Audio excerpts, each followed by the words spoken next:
You know what sex and espionage have in common? That's right. In both cases, you never really know who you can trust. But the heroine of today's episode decided to mix business with deadly danger. Maria Montes, the woman who gained access to America's nuclear codes through meditation and the bedroom. Official sources stay quiet, but legends say it was tantric practices that helped her turn the heads of Pentagon generals. Truth or black propaganda from Cuban intelligence? Let's dig deeper today. I've gathered all the secret intel for you to answer one question. How did one lady, armed with nothing but her breath and Kundalini energy, manage to lead the world's best counterintelligence around by the nose for 20 years? If you think espionage is all about Bond in a tux, drinking martinis and blowing up cars, today's episode is going to break your heart and blow your mind. Because the most dangerous spy in U.S. South history isn't some muscle-bound macho man.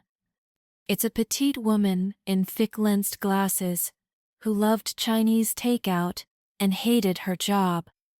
Or at least, pretended to hate it.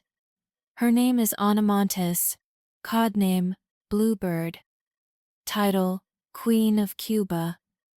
For 17 years, she sat in the heart of the Pentagon, inside the Defense Intelligence Agency, DIA, and leaked all of America's secrets to the Castro regime.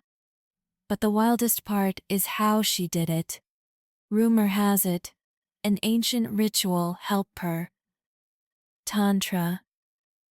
Sex magic, spiritual practices, mind control.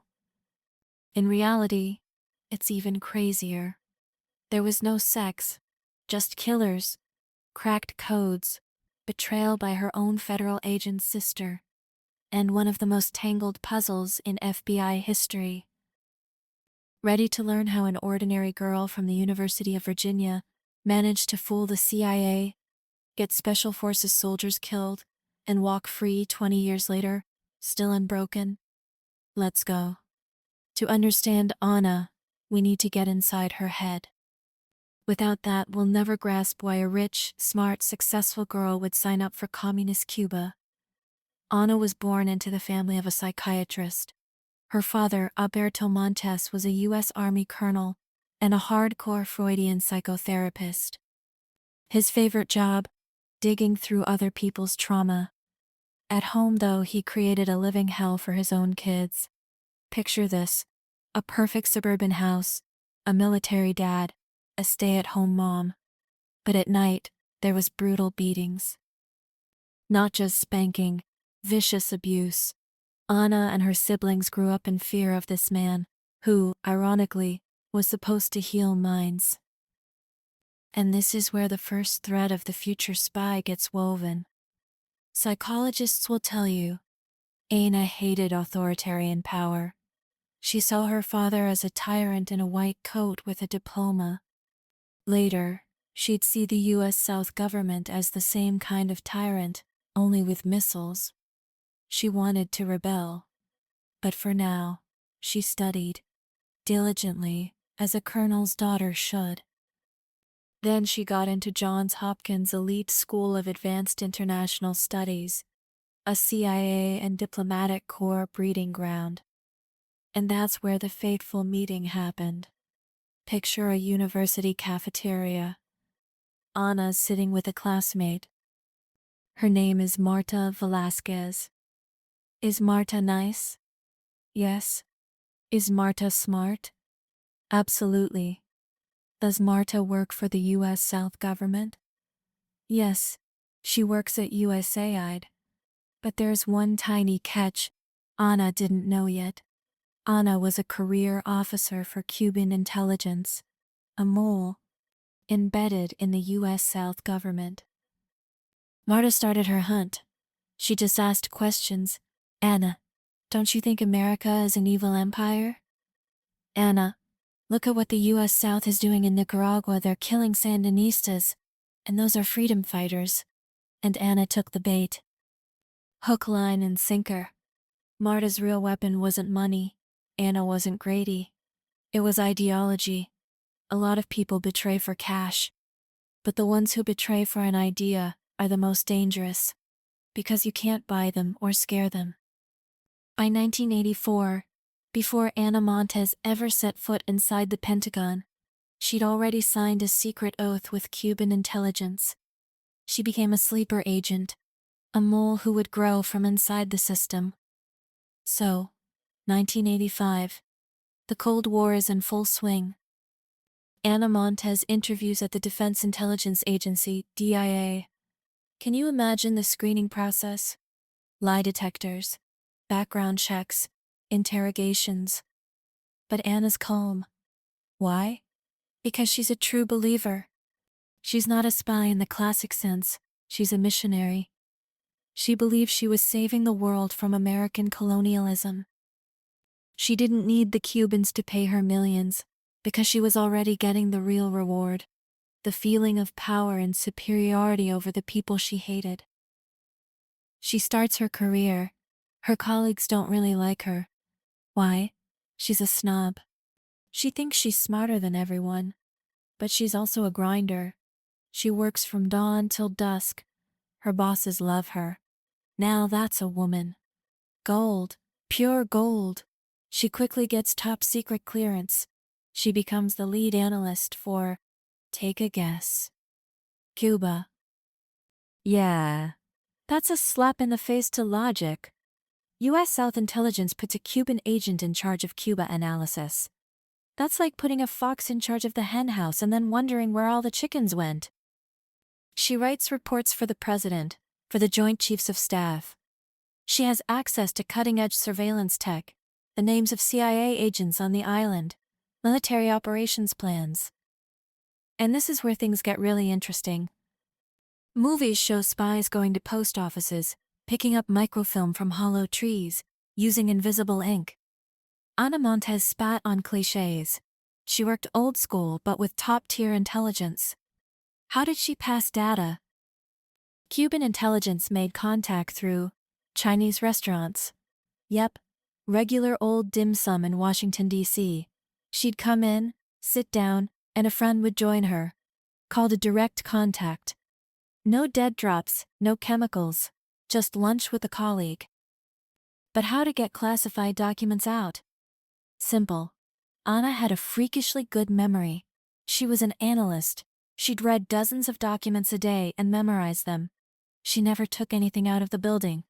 She'd just remember everything, go home, type it into her laptop, or encrypt it into radio waves using a simple shortwave receiver.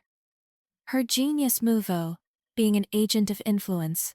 Imagine a Cuban spy sitting in the Pentagon. When it's time to vote on sanctions against Cuba, she uses her expert authority and says, "Gentlemen, sanctions are pointless. This doesn't serve our security. We need dialogue." And the generals listen, because she's the top regional expert. She, with her own reports, was shaping U.S. South foreign policy in the enemy's interest. That's next-level cheating. Let's move past the word espionage and talk about human lives. Ana Montes wasn't just an informant. She was a killer. Indirectly, but yes. One of the darkest chapters, the death of a Green Beret in El Salvador. Here's how it went. Ana learns about a secret operation, the location of U.S. South advisors. She passes that info to Havana. Havana, being good neighbors, immediately shares it with their Soviet friends, who pass it to Salvadoran guerrillas.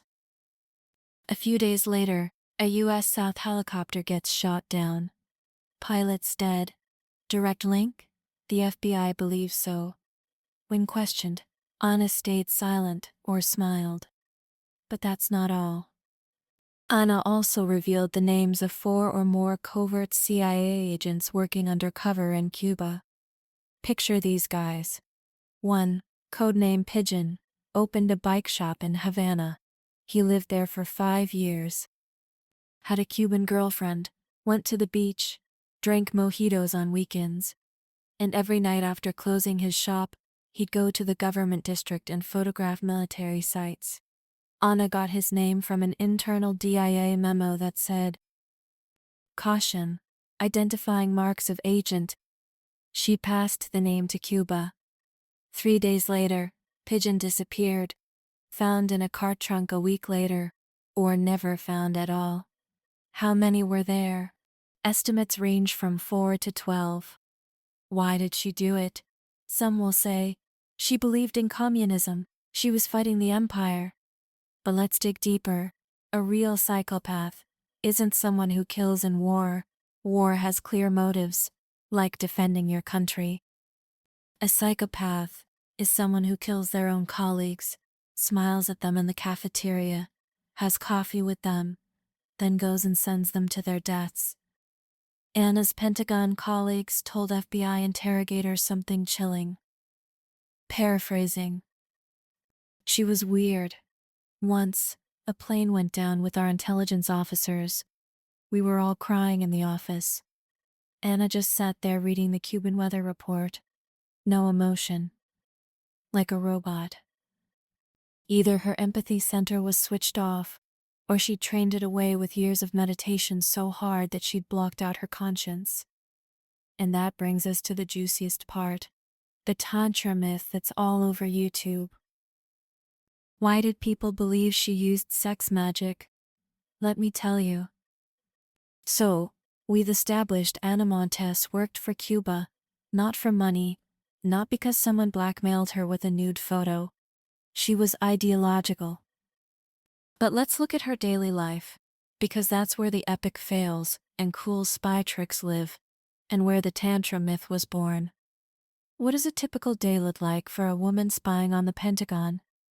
She wakes up in her modest Washington, D.C. apartment, surrounded by cats. Yep, Ana loved cats. She lived alone, no husband, no boyfriend, no kids. Colleagues saw her as a blue stocking, a geeky nerd with glasses who ran home after work to feed her cats and read CIA reports before bed.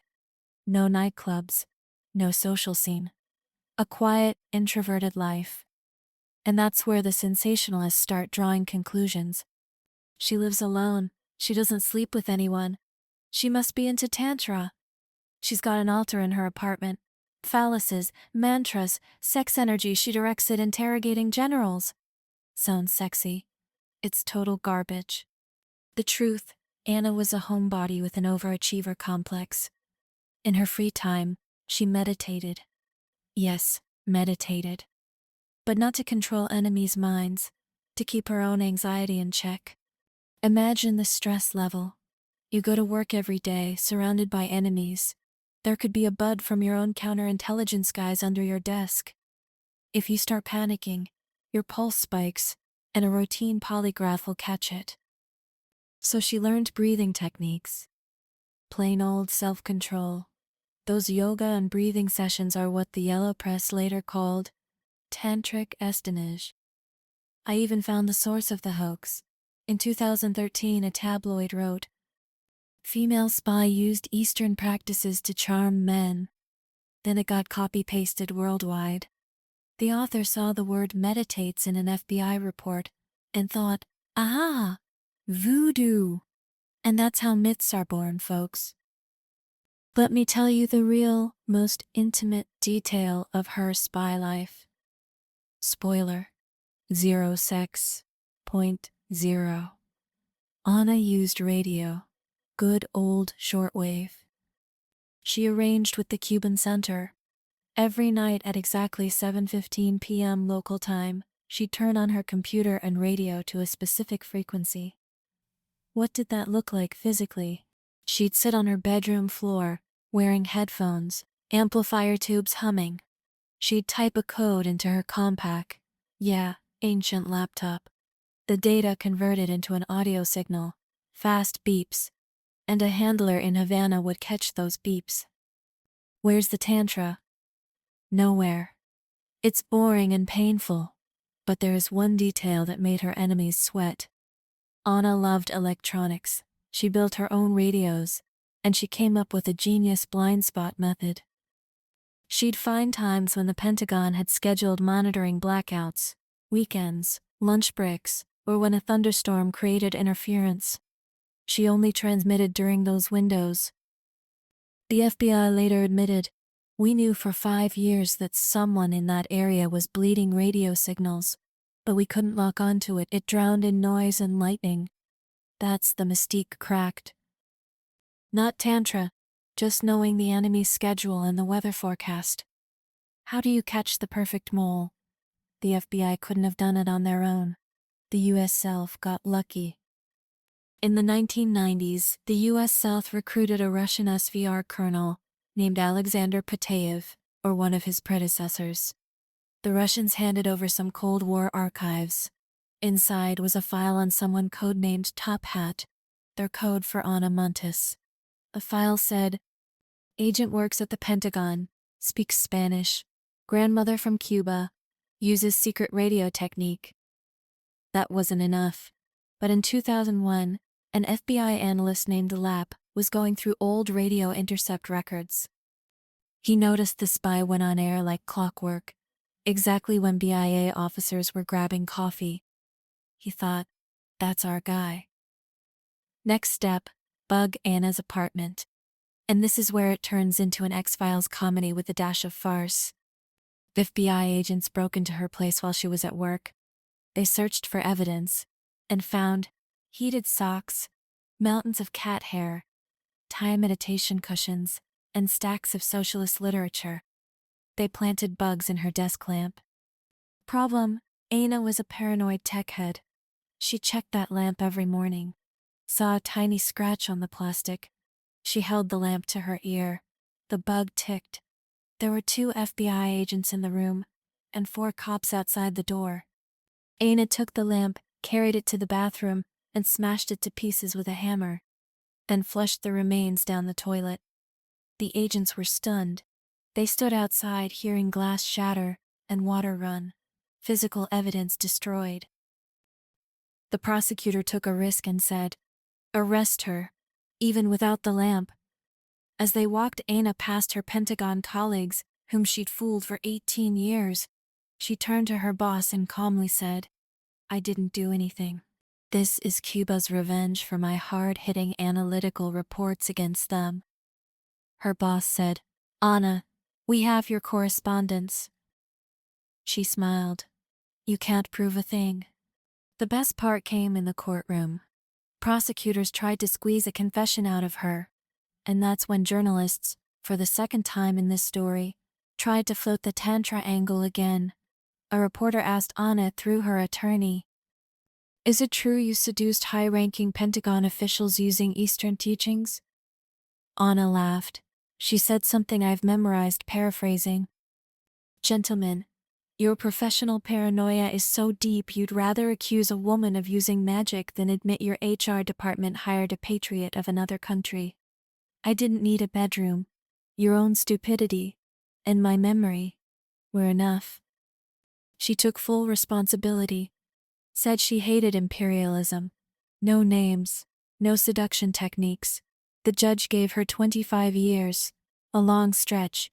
Let's wrap this up. Why am I so sure there was no Tantra? 3 ironclad arguments. Argument 1.